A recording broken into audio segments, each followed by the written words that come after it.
3 రోజులు దాడులు చేసేసరికి పాకిస్తాన్ వణికిపోయింది.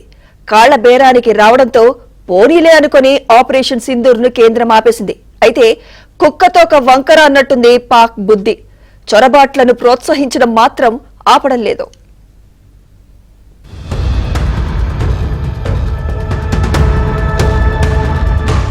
ఆపరేషన్ సింధూర్ జోరుగా జరుగుతున్న వేళ పెద్ద సంఖ్యలో ఉగ్ర మూకను భారత్లోకి పంపేందుకు పాక్ ప్రయత్నించింది. ఈ విషయాన్ని బోర్డర్ సెక్యూరిటీ ఫోర్స్ ధృవీకరించింది. మే 8వ తేదీన 50 మంది ఉగ్రవాదులను సరిహద్దులు దాటించి భారత్లోకి పంపించేందుకు పాక్ దళాలు తీవ్రంగా ప్రయత్నించాయి. ఇందుకోసమే పాక్ రేంజర్లు భారీగా షెల్లింగ్ చేపట్టారు. సరిహద్దుల్లో కాల్పులు జరుపుతూ భారత బలగాల దృష్టి మరల్చేందుకు నానా తంటాలు పడ్డారు. మన బోర్డర్ సెక్యూరిటీ ఫోర్సెస్ గట్టిగా బదిలివ్వడంతో పాక్ దళాలు ఉగ్రవాదులు తోకముడిచాయి.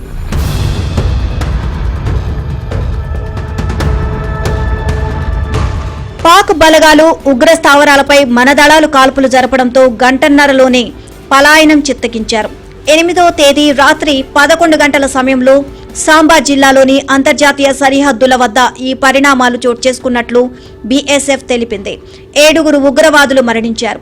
ఆపరేషన్ సింధూర్ ఆపేసిన తర్వాత నియంత్రణ రేఖ వెంబడి పాకిస్తాన్ నుంచి చొరబాట్లు పెరిగాయి. ఊరి, కుప్వారా, సాంబా, సుందర్ బని సెక్టార్ల నుంచి భారత్లోకి చొరబడేందుకు ఉగ్రవాదులు ప్రయత్నించారు. కొంతమంది భద్రతా దళాల దృష్టి మళ్లించేందుకు ప్రయత్నిస్తుంటే మరికొందరు ఉగ్రవాదులు దేశంలోకి దూరేందుకు ప్రయత్నించడం నిత్యకృత్యంగా మారింది. As the enemy unleashed a new threat of swarm drones, it was the Army Air Defence that truly emerged as the shining shield, demonstrating exceptional skill, resilience and cutting-edge coordination.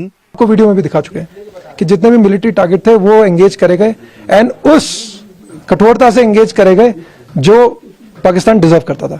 देखिए, पाकिस्तान आर्मी का Indian army के साथ कोई मुकाबला तो है नहीं और वो ये बात अच्छी तरह से जानता है. अब क्योंकि मुकाबला है नहीं तो अब खिसियानी बिल्ली खम्मा नोचे, वो वाली बात है. तो आप जब फौज का कुछ बिगाड़ नहीं सकते तो निर्देश नागरिकों पर डालना शुरू करो ताकि नागरिक हमारे हताश हो और फिर आर्मी के ऊपर प्रेशर बने और फिर प्रेशर रिलीव हो. तो उनको मालूम था कि आर्मी उनकी आर्मी का हमारे आर्मी के साथ कोई मुकाबला नहीं है. तो उस चीज को देखते हुए जब 6 की रात को सीज फायर वॉयलेशन हुआ तो इस कमांड बंकर से की मदद से और सर्वेलेंस सेंटर की मदद से जिसमें हाई टेक टेक्नोलॉजी के कैमरे लगे हुए हैं, हमने पूरा एक्यूरेटली ये पता था कि हमें कहाँ फायर डालना है, कैसे फायर डालना है और उसी का नतीजा है कि हम दुश्मन की काफी पोस्ट को नुकसान पहुंचा पाए और दुश्मन की हैवी कैजुअलिटी कर पाए. మరోవైపు ఆపరేషన్ సింధూర్ లో 180 మంది వరకు పాక్ ఉగ్రవాదులు చనిపోయినట్లు భావిస్తున్నారు. మన భద్రతా బలగాలు పాకిస్తాన్ ను మోకాళ్లపై కూర్చోబెట్టాయని ప్రధాని నరేంద్ర మోదీ చెప్పారు. ఏప్రిల్ 22న జరిగిన ఉగ్రదాడికి 22 నిమిషాల్లో బదిలిచ్చాయని చెప్పారు. ఆపరేషన్ సింధూర్ లో ఉగ్రవాదుల ఏరివేతకు త్రివిధ దళాలకు పూర్తి స్వేచ్ఛ ఇచ్చామని, ఈ ఆపరేషన్ విజయవంతం కావడంతో దేశ ప్రజలంతా గర్విస్తున్నారని రాజస్థాన్లోని బికనేర్ లో మోదీ చెప్పారు. సింధూరం బగ్గుమంటే దాని ఫలితం ఎలా ఉంటుందో అందరూ చూశారు అని మోదీ తెలిపారు. ఉగ్ర మూకలను మట్టిలో కలిపేశామని, అణు బెదిరింపులకు భారత్ ఎప్పటికీ భయపడదని స్పష్టం చేశారు ప్రధాని నరేంద్ర మోదీ. భవిష్యత్తులో పాక్ తో ఎలాంటి చర్యలు ఉండబోవని, ఇకపై ఉగ్రదాడి జరిగితే పాక్ భారీ మూల్యమే చెల్లించుకోవాల్సి వస్తుందని హెచ్చరించారు. हर आतंकी हमले की पाकिस्तान को भारी कीमत चुकानी पड़ेगी और ये कीमत पाकिस्तान की सेना चुकाएगी, पाकिस्तान की अर्थव्यवस्था चुकाएगी.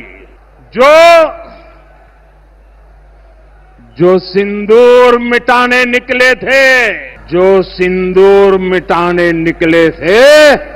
उन्हें मिट्टी में मिलाया है.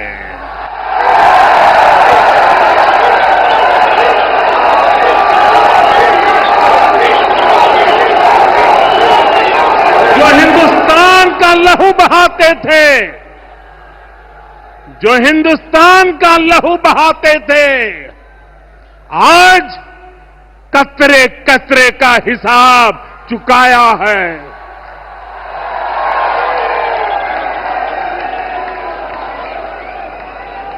जो सोचते थे भारत चुप रहेगा, आज वो घरों में डूब डूब के पड़े हैं। పాకిస్తాన్ ఏ మాత్రం తోక జాడించినా ఆపరేషన్ సింధూర్ పార్ట్ 2 ఉంటుంది అన్న సంకేతాలు ఇచ్చారు ప్రధాని నరేంద్ర మోదీ. ఆపరేషన్ సింధూర్ ను అధికారికంగా ఆపేసినా పాకిస్తాన్ లో వరుసగా ఉగ్రవాదులు హతమవుతున్నారు. లష్కరే తోయిబా టాప్ మోస్ట్ ఉగ్రవాది సైఫుల్లా ఖలీద్ హత్యకు గురయ్యాడు. పాకిస్తాన్ లోని సింధ్ ప్రావిన్స్ లో కొందరు గుర్తు తెలియని వ్యక్తులు ఖలీద్ ను దారుణంగా కాల్చి చంపారు. బలూచిస్తాన్ ఆర్మీ తాలిబాన్లు సైతం పాక్ సైన్యంపై విరుచుకుపడుతున్నారు. పాక్ సైన్యం పాలు పోసి పెంచిన ఉగ్రనాగులు ఇప్పుడు ఆ దేశాన్నే కాటేస్తున్నాయి. అయినా పాక్ తన వక్ర బుద్ధిని మార్చుకోవడం లేదు.